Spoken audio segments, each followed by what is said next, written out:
did a values exercise some years back. So I've always hold this belief very strongly that freedom is really important to me. It's my strength, it's my value. And so I was finding difficulty setting a routine every day. It felt like it worked against my ethos of being free. Like I should be able to go with the flow. I should be able to be creative, doing whatever I want every moment of the day. But the truth is, if you have a passion, if you have a dream to fulfill, you need to have some intentional routine every day. Just like if I want to be a fantastic mindfulness teacher, every day I need to sit and do my mindfulness practices. It's just unavoidable.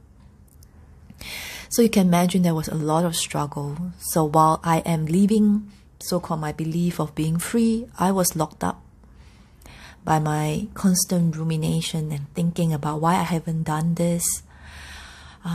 My dread of this sense that another day has ended and I'm unfulfilled. I haven't done anything that I want to do.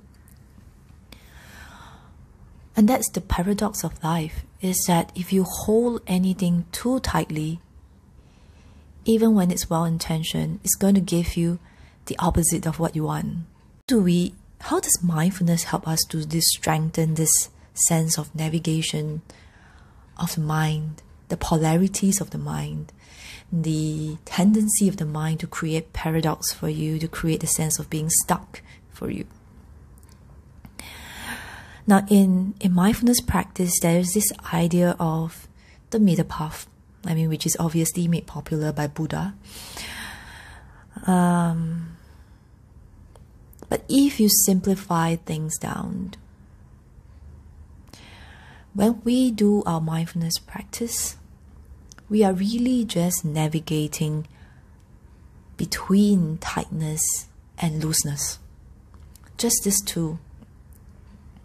So noticing that when you are frustrated, you're annoyed, anxious, there is an embodied sense of tension or tightness that goes on in the body, wherever it might be. Sometimes we have tightness in the head, forehead, shoulders, neck. And sometimes when we're feeling ultra relaxed or we're feeling too loose, right? A sense of slouching, the sense of like, I have no energy to do anything, I don't want to move. And there is that transition for us. It's nature. It's part of us to just transit between that sense of tension and tightness and that sense of helplessness and giving up and not wanting to do anything, these two extremes. And when we practice, we are just being very aware of these waves, these fluctuations, and we serve it. When we are too tight, we breathe, we ease into the tightness. We're not trying to change the tightness, but we're trying to ease into it. I don't need to fight this tightness or tension. And then naturally, there is then a loosening of that tightness. And when we are too loose, it's like, oh, every time I'm falling asleep in the practice, so maybe let's just continue to sleep anyway. So there is a sense of looseness, not caring, and whatever, however.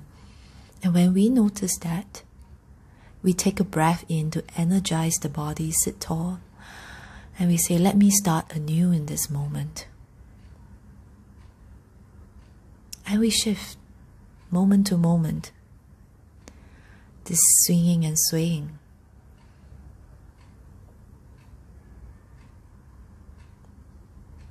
This going with life.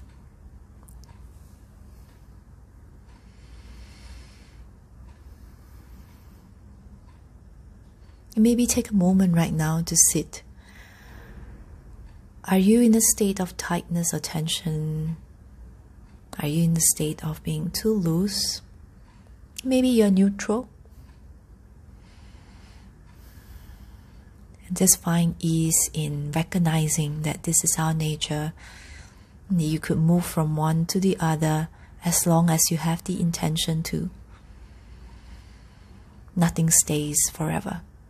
Nothing is permanent. And the better you can navigate between these two states of tightness and looseness, the better you are able to navigate any form of paradox in life. You're better able to come unstuck in any tight belief or life situation.